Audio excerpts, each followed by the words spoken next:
Nagarent ka o imuhang office nimo, nagalist ka, and napo kay condominium nimo, why not combine ang duha ka separate location into one location? So mas makasave ka sa inani na medium, and mas on overhead pod, instead na magbayad ka sa sarili nimo guard and magbayad ka sa sarili nimo maintenance, di na nimo na kailangan bayaran. Kapag imong ibayad sila ha, pwede na to nimo income. Because ang atong building na to mismo is naa na siya guard na po siya maintenance. So in a long term maka-save ka. So instead na nag-rent kag office, why not own it permanently? Okay? So ang nakagwapo po with reso nato is mas ginapa-upscale ninyo ang business ninyo. Familiar mo Glanco? Okay, adto mo Glanco. Kung makadungog mo na ang isa ka office or ang isa ka office located o yang office niya located sa Lanco. Kung sa may maisip ninyo, social, kuyaw, yun anak, the same pod sa Aeon. Kung imong office di mo located sa Aeon Blue Tower na to, Tower 4, social pod ang imong building nimo. Kay ang imong office address is Delgor Building, JP Laurel, ani na street, okay? Dili taas ang apelyido sa imuhang address. Kailangan lang nimo kabutan dito si Aeon Blue Condominium, Bacacar Road, Davao City. 7th floor. Oh, di ba? Amazing kayo. So yan anak nato gina-upscale ang business ninyo. Also, once naka-unit diri, automatically na kay probable clients na yun. So, for example, real estate. Okay? So, puhon kung sila Sir Russell sila Ma'am Elves, magbutang o ka ng office diri sa Tower 4. Okay? So, ang mga services na naa diri sa mong Tower 4, i-offer na mo na sa tanan residential na mo sa Aeon Blue. Kato na sa Tower 1, 2, 3, and 6, which is more than 2,000 residential unit owners. So, sila na itong mga probable clients nimo. So, instead na mangita pa sila inato na services, real estate services sa gawas, sa imuhan na lang sila mangita kay walk-in distance lang. Okay? So, inaana ka, gwapo ang ato ang business na to diri kay automatically the 2,000 residential unit owners sa Aeon Blue probable clients na nimo. Free advertisement sa tanan mga services na nag-offer sa Tower 4. Also, pareho sa gi-mention kaganina sa inyo ha, pwede ninyo siya yung commercial office. So, nakagwapo sa commercial office, kung dili mo gusto na kamo ang nag-office, ang nakagwapo sa commercial is pwede niyo siyang parentahan for long term. Di ba ma'am? Fix ang renta sa commercial. Na 1 year, na 2 years, na 3 years. Meaning for 1, 2, 3 years, naanak kay fixed na income na di nakamabala kasi mong 1 year nimo kay naanak kay kontrata sila ha. Ay nakagwapo pa siya ha, nagataas ang annual commercial rate by 6 to 12%. Meaning, every year nagataas ang imong income sila ha. Okay, so na ako sample ani sa Davao ha. This is present ni siya. So sa Lamudi, diri sa may Topaz Tower Center, 115,000 monthly ni binabayaran, 110 square meters na siya. Technically 1,000 to 1,500 ang ilahang per square meter sa market sa commercial space. Pag moingin ko commercial space na 1,500 meaning premium na commercial space. Okay, dili tong naalang siya gamay na murag warehouse office. What I mean is the same sa Lanco. Okay, na social siya na commercial space. So meaning, kung 1,000 to 1,500 ang imuhang parent gani sa imuhang unit nimo, so meaning na kay mga 30 to 40,000 fixed income every month kung parentahan nimo imong unit nimo. Okay, as a commercial. So isa na sa mga passive income na pwede natong buhaton. So, very near, accessible lang po siya sa diversion as well as sa ang mga business hub. So, isa ka tower lang na siya. Okay? Naatay 20 floors lang na ang Tower 4 na to. 300 units lang itong gina-offer diri. So, limited ra kaayo. Okay? And then, natin available studio, 1BR, 2BR, and low. Nag-vary yung kadako between 25 to 100 square meters. Okay? So, ang turnover, 5 years. Okay, 2029. So building features, the same yapon. All glass ang atong building na to. We have 24-hour security. Fiber optic ang ato ang internet connection. We have 4 high-speed elevator. Naka-30 na sa elevator na mo. Okay? Walay na kuyapan, walay na. Okay, so centralized fire protection alarm, and we have 100% backup power, so we have 3 standby generator para dara. Okay? Okay, so specification sa Tower 4 na mo natin mga retail outlet. As promised sa pag-mention ako before sa PKS, ang first floor and second floor na to is commercial space or retail space na to na siya. So na siya mga restaurants, coffee shop, retail outlets, grocery stores. So para dili na nimo kailangan pa mo adto og central convenience or mo adto Abriza Mall kung naka unit diri or even sa ubang towers na mo diretso nakadayon diri para paliton tanan kailangan nimo gusto paliton. Kung gusto ka mo kaon, pwede na ka mo kaon dira, di na ka mo biyahe, di na ka mo gastos sa pamasahe nimo pang taxi. Okay? So muna ang first floor and second floor na to. Also, familiar na mo sa Club Aeon? Nakadungog na, okay? Si Club Aeon is ang mga amenities na mo na area. Okay? Karon, ang nakagwapo sa Club Aeon is connected ang Club Aeon namo sa Tower 4. Meaning, dili na nimo kailangan mo naog sa pinaka-ground unya ubaktas padulong sa among Tower 5 para ma-access among amenities namo. So ang ayang access is naa sa 7th floor. So kailangan lang nimo muna og sa 7th floor na kay direct access padulong sa Club Aeon. Pwede na nimo magamit tayo ng mga fitness gym. So, isa pa ka naog na naka sa pool diretso. Okay, so direct access na siya. So sa may mga amenities na mo balik sa Club Aeon, we have 6 medley team na swimming pool. That's resort type. We have basketball court indoor. Sa pinaka-upper floor na to, we have children's playroom, fitness gym, jogging paths, lobby, playground, barbecue pits, playpen, and boardwalk. So itsura na to sa tuwang outdoor pool is in ani. And then mo ni ang vicinity map na to. Okay? Recall lang na ko sa inyo ha. 1, 2, 3, 4, 5, 6. 1, 2, and 6 is residential. 3 is condotel. 4 is katong reso na to. 5 is ang Club Aeon. So before sa old plan, dili na siya connected.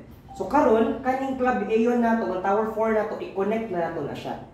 Okay, para na kay direct access siya ha. Okay. So mo to siya ang amenities sa mga unit owners. Pero kung kamo na amoy unit diri, pati ang mga kliyente sa inyong mga buyers ninyo mag-enjoy pod sa amuang interactive zone. So na-separate amenities para sa ilang mga kliyente nila. Okay? So instead na mo adto ka sa ilang office nila, magulat lang ka sa gawa silang office, wala to nimo appointment, diri pwede sa sila maglaglag, enjoy ang among interactive zone. So natin upat ka zone, every zone is tulo na ka floor. So natin active zone, co-working zone, arts and craft, and wellness. So mo ni siya. So first floor and second floor is para sa atuang commercial space. Third, fifth, and sixth is ang atuang BPO. So natin BPO dira. So again, nag-mention ko, wala ako na-mention ang number 4, kaya masuko ang Chinese. Okay, so ang atuang residential na to magsugod sa 7th floor going to 20th floor na to.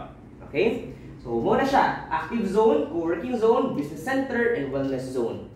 So, unsa man yung mga zones nato na interactive. So, first, the active zone. Sa active zone, natay mga physical activities na ibutang dara. So, pwede sila mag-billiard, golf, weights, while waiting sila ng appointment nila. So, kunwari si Sir Jake, may appointment siyang dental, kung yung appointment niya is 11, pwede siya moabot sa office o mga 9, kaya gusto siya mag-alsa-alsa og dumbbell.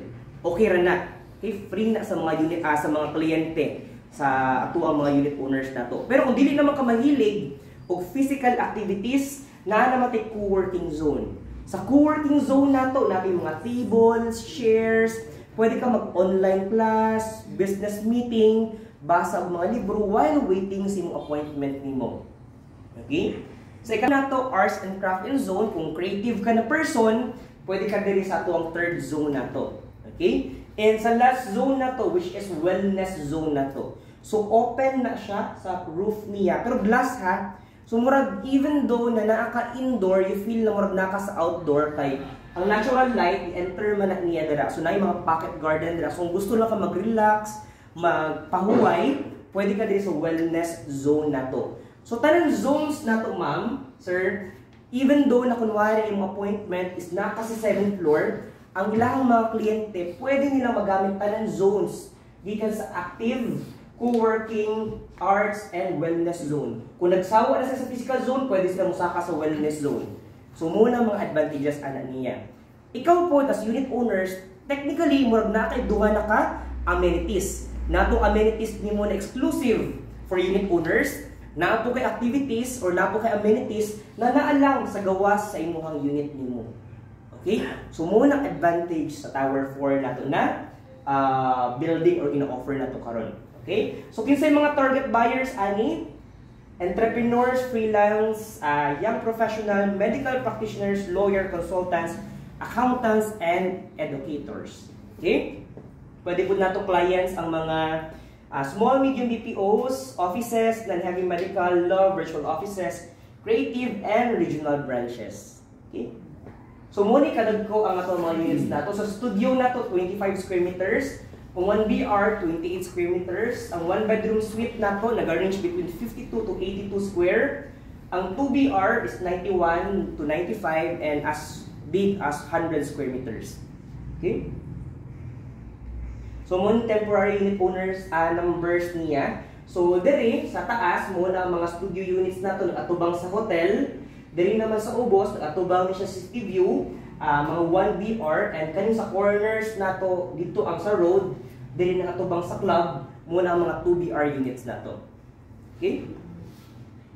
So muna sample nato na floor layout plan. So sin gyapon more condominium gyud gyapon siya. Okay? Pero pwede lang nimo siya i-convert into office. Okay, puhon.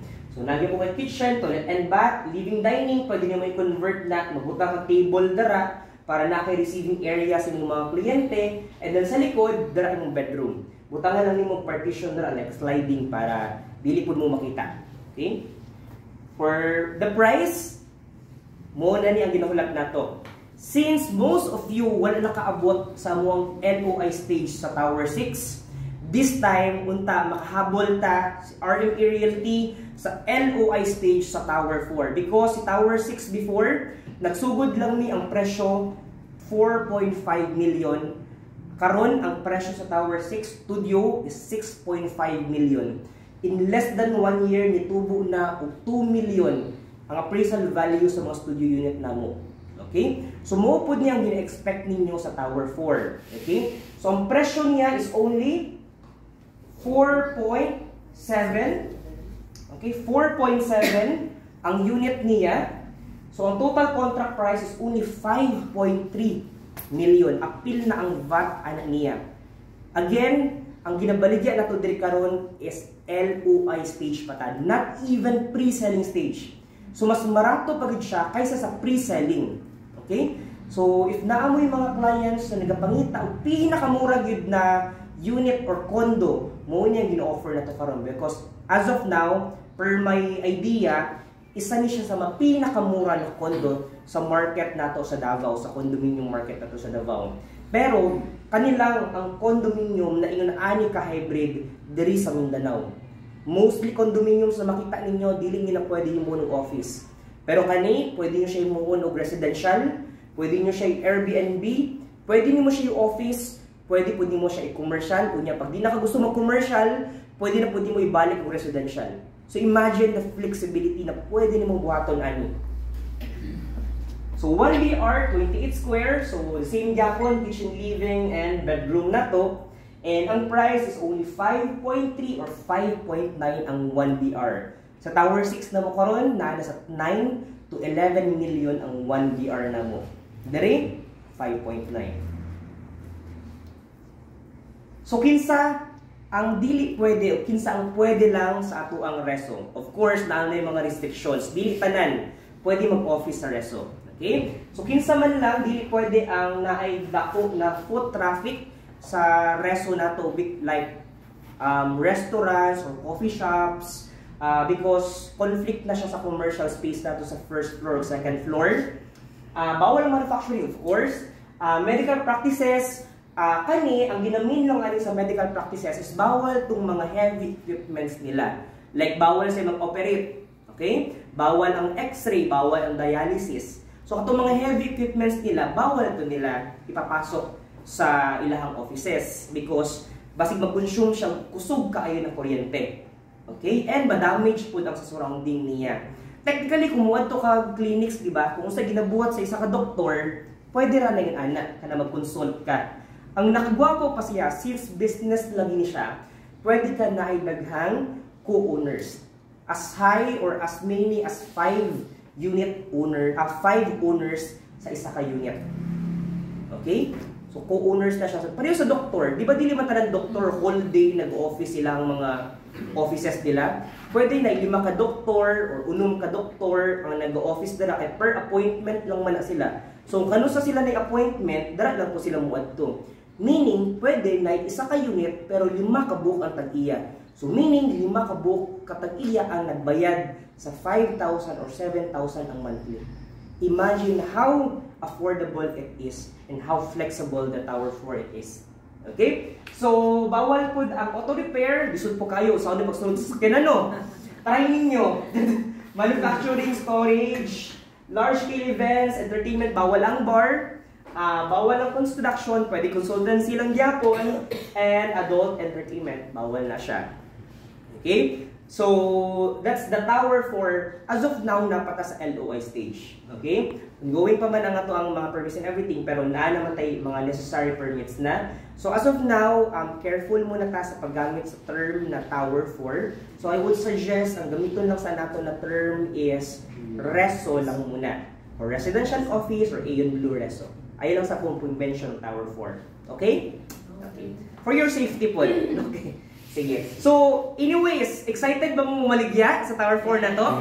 Yes, of course. Even kami no. First time sa kuwang 8 years na ako sa real estate, this is my first time makita og residential office na yun ani kay flexible. Kay even sa mga housing na mga restriction. Dili ka pwede mamaligya, dili mo pwede mo tindahan, imong balay, pero diri pwede kaayo. Okay? So, anyways, do you have questions sa reso na to before ko mag-proceed sa pinaka-exciting part, sa incentive? Okay? May question? Wala? Bantay lagi di mo maligya, ha? Wala yung pangutana. Ang presyo ani, na sa to ang Google Drive, pero isend na po na ko sub sa to ang GC na to. Okay? Ayan. So, since wala na may pangutana, detso ko sa incentive na to.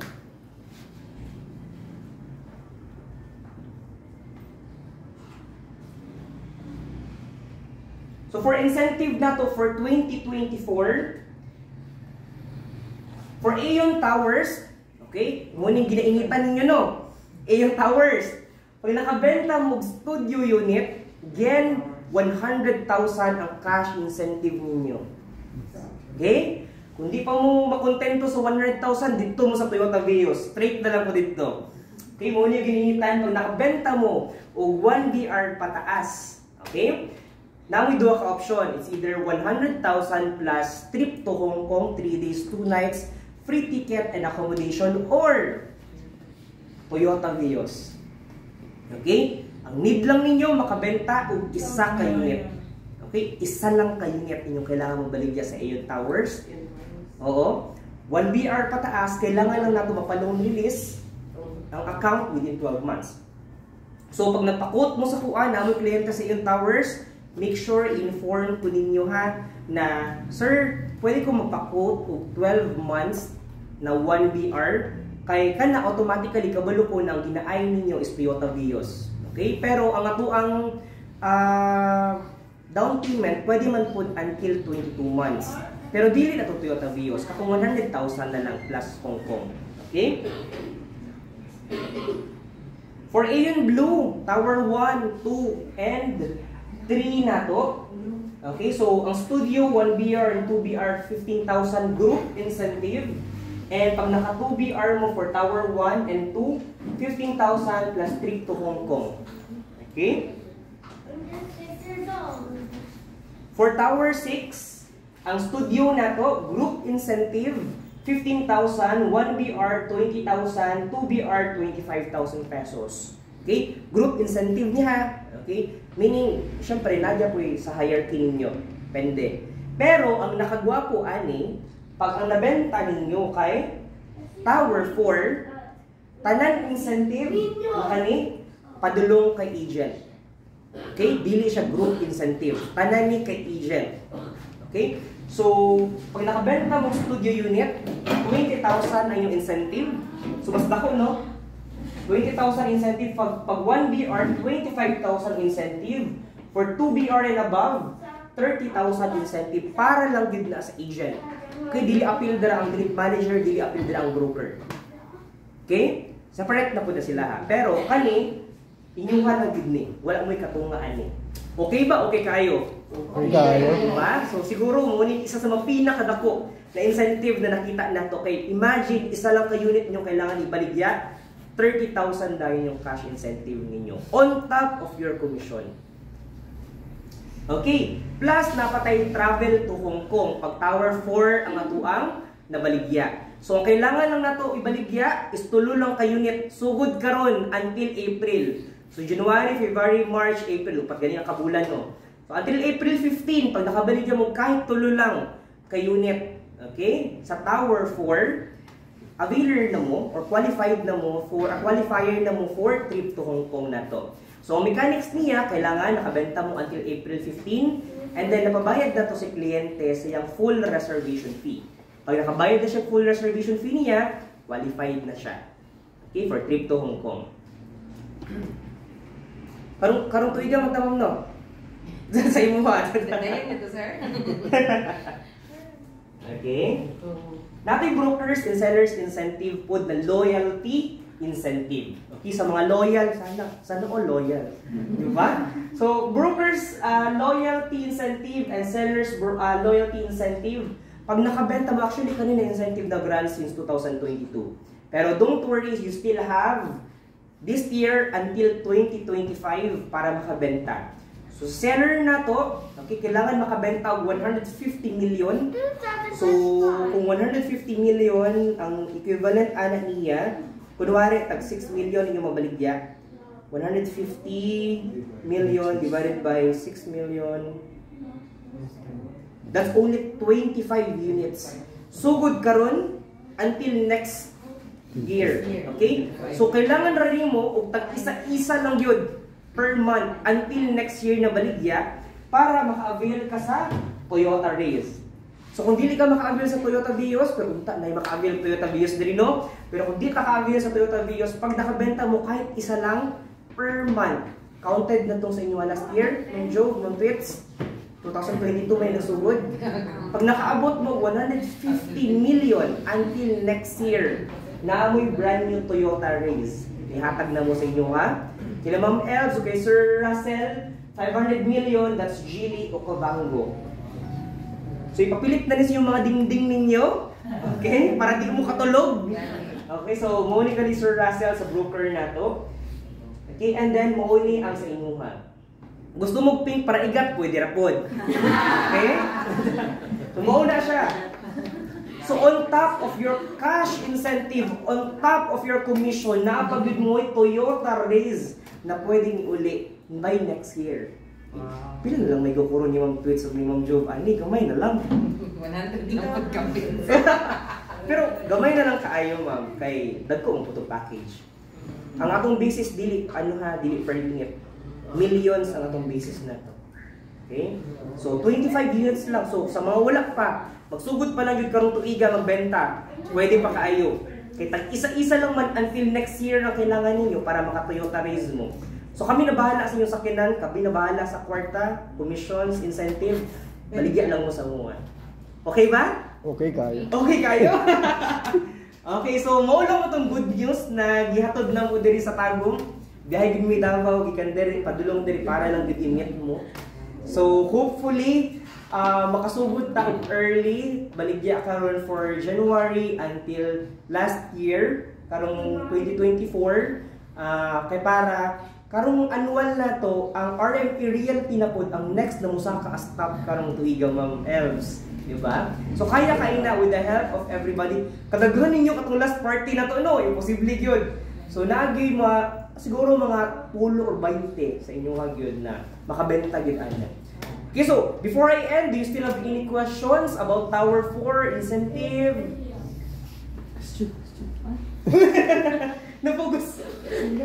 Sige po. Wala man ko diri ma'am. So, sige. So, isend na lang ako ni sa GC. Ayun na lang. Kani akong incentive na ko, isend ko ni sa GC para pwede nyo ma-save.